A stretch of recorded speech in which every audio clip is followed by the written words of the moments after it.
ሀገርን ኢትዮጵያ ትላለህ እንዴ? የቱ ቦታ ላይ ነው ኢትዮጵያ የምትሻለው? ይሄ ብልጭልጭ መብራት ስላሳየች በአሁኑ ሰዓት አብሶሉት ኤርትራ ትሻላለች ከኢትዮጵያ። ከገንዘብ ሰላም ይበልጣል። ከገንዘብ ሚሊዮን ጊዜ ሰላም ያለበት ቤት ይበልጣል። ምንድን ነው የምታወራው? ትሄዳለህ እንዴ? የአማራ ልጅ ኦሮሚያ ክልል ላይ ከአማራ ክልል ላይ ቢሄድ ፋኖ ብሎ በግንባሩ ነው የሚለቅበት። እንዲሁም የኦሮሞ ልጅ ወደ ሌላ ክልል ቢሄድ የትኛው ሴፍ የሆነ ሀገር ኖሮ ነው ከኤርትራ ጋር ራስን ኮምፔር የምታደርገው? ልጠይቃቸው ኤርትራውያን፣ ኤርትራ ውስጥ የምትኖሩ ከአንድ ቦታ ወደ አንድ ቦታ ለመሄድ ጥያቄ እንኳን አለው እንዴ? ማን ነው የሚጠይቅ? የት ቦታ ነው የምትጠይቀው? የት ቦታ ነው በሰላም የማትገባው የማትወጣው? ድህነት አለ እነግርሃለሁ። የኢትዮጵያ ብልጭ ልጯ እንጂ ከ80% በታች ከ90% በታች ድሃ ነው ያለው። ስለ የትኛው መብለጭለጭ ነው የምታወራው? ስለ መንገዱ ሊሆን ይችላል፣ ስለ ሌቦች ሊሆን ይችላል። ስንት ጉድ አይደል እንደያዝ ነው። ማስመሰል መዋሸት ትወዳላችሁ። እውነታው ይሄ ነው። እውነታው ይሄ ነው። አብሶሉትሊ። ስለዚህ በእንትን በሰላምና መረጋጋት ኤርትራ 100% ከኢትዮጵያ ትሻላለች። ሌላው አንድ ናቸው ኤርትራውያን፣ ምንም ልዩነት የላቸው። በምንም ውሰዳቸው፣ በሀገራቸው ጉዳይ አንድ ናቸው።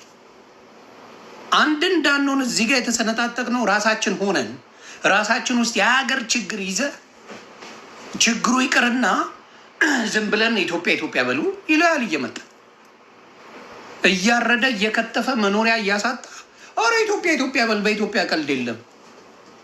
ድሮ አማራውን እንደዛ አድርጋችሁ ሸውዳችሁታል። በአናት ተከላይ ሰማል እንዴ ማኪሻ ይበቃል። በአናት አይሰማም በአሁን ሰዓት። እግዚአብሔር ምስክሬ። በፊት እንደዛ እያክ ተሸውደዋል። በኢትዮጵያዊነት አንደራደር ምናምን ብዙዎቻችን ብለናል። አሁን ግን ከአንድ ቦታ መኖር የማትችልባትን መንግስት ይዘ በሱ ላይ መንግስት እንዲጨበጨብለት አይሰራ። የሚሰማ ሰው የለም፣ የሚያስተውል ሰው የለም፣ ቆም ብሎ የሚያይ ሰው የለም። ስለማያይ ምን የሆነ ሁሉ ነገር እኔ አሁንም ደጋግሜ የምናገረው ኢትዮጵያ ላይ ብዙ ችግሮች እያሉ አይናችንን እንዲህ እያለን ኤርትራውያንን የምናሄድበት ነገር እናቁ። መጀመሪያ የራሳችንን ችግር ለመፍታት ጠረጴዛ ላይ እንኳን አንቀመጥ እንዴ። ከዚህ በፊት እኮ ከሱዳንም ጋር ችግር ነበረ። ቦንግዬ ከሱዳን ጋር እኮ ችግር ነበረብን። ከግብፅ ጋር እኮ ችግር ነበረብን። ቁጭ እያለን እኮ ጉዳይ እየፈታን ከሱዳን እና ከግብፅ ጋር አብረ ቁጭ ብለ ፈታ። ከኢትዮጵያውያን ወንድሞች ጋር ግን ችግርን አትፈታ። በየቦታው እያሳደብ ትደፋቸዋል። እኔ ዘመነ ላይመቻችሁ ይችላል፣ የተማረ ሰው ነው። እስክንድር ላይመች ይችላል፣ የተማረ ሰው ነው። ብትነጋገር ልትግባባው የምትችል ሰው ነው። ሌሎቹንም ማምጣት ትችላለህ። የተማሩ ሰዎች ናቸው፣ ፊደል የቆጠሩ ሰዎች ናቸው። ተግባባ። አስቀምጦ መነጋገር ይቻላል። ኢትዮጵያ ላይ ስላልተቻለ ያንተን ሀሳብ ያልተቀበለ የብልጽግናን ሀሳብ ያልተቀበለ እየቆረጠመ ይበላል። አሁንም ፖለቲካው ሊሰራ የተፈለገው ከዛ በኋላ ስድድብ እንዲመጣ፣ ከዛ በኋላ በዚህ በኤርትራውያኖች ሞዴል የተባለው ነገር ይቀርና ፖለቲካ ይጀምራል። ፖለቲካ ይቀጥላል። እኔ አሁን ሌላ ሀገር አሁን ለምሳሌ ሚስ ወርልድ ነጭ ከምትበላው አንድ እንግሊዛዊ ከምትበላው ወይም አንድ አውስትራሊያ፣ ብራዚል ወረቨር ከሚበሉት ኤርትራዊ ብትበላው ልመቀኝ ነው። በእርግጠኝነት ግን አሁን ባለው ፖለቲካ የሚገርማችሁ ሌሎች ቢበሉት አይቃወሙም። ኤርትራዊ ብትበላው የሚቃወሙ ኢትዮጵያውያኖች አሉ። አፈር ደች ያስበላ መቀኛ ናቸው። ኢትዮጵያም የራሷን ብትሰራ ኤርትራም የራሳቸውን ቢያደርጉ ደስ ይለኛል። ችግር የለብኝም።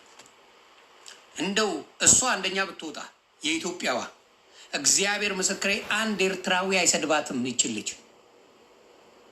ኢትዮጵያዊ ሞዴል ብታሸንፍ አንድ ኤርትራዊ ወጥቶ ይችል ልጅ አይሰድባትም። ግን የኤርትራ ብታሸንፍ ወቀጣውን ታዩታላችሁ። ስለዚህ እናስተውል። ምቀኛ አንሁን፣ ምቀኛ አንሁን። ቦምቢ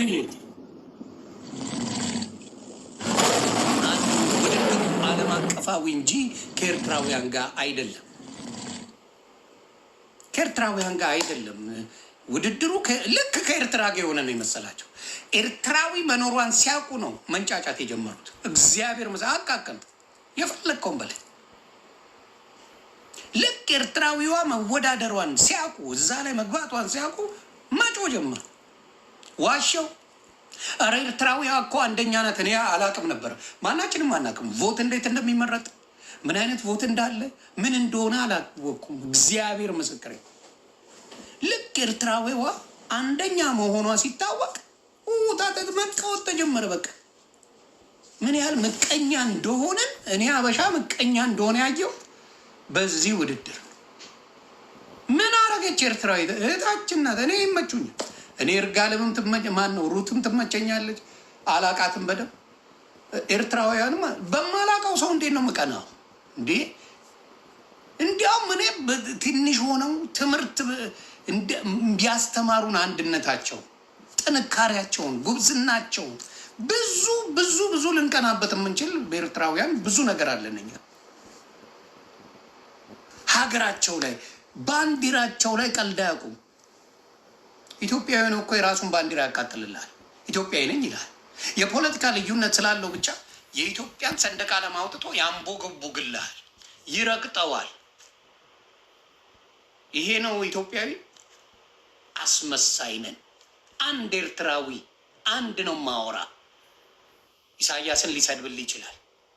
ሰንደቅ ዓላማውን ግን አውጥቶ የሚያቃጥል አንድ ኤርትራዊ አታመጣም። ሀቁን እየመረረ ዋጠው። አንድ ኤርትራዊ የሀገሩን ሰንደቅ ዓላማ ክብሩን ያገኘበትን ሰንደቅ ዓላማ አውጥቶ አቃጥልልህ። ያ ተግባባል። በግልጽ ነው የምነግርህ። አሁንም የምለው ምንድን ነው፣ በኢትዮጵያውያን ያልተሰራ መርዘኝ ፊት ለፊት አንገት እያረደ ነው። እስቲ የኤርትራ ቪዲዮ አምጡልኝ። ኤርትራዊ ለኤርትራዊ እየተራረደ ቪዲዮ አሳዩ ፕሊዝ። አንድ ቪዲዮ አሳዩ።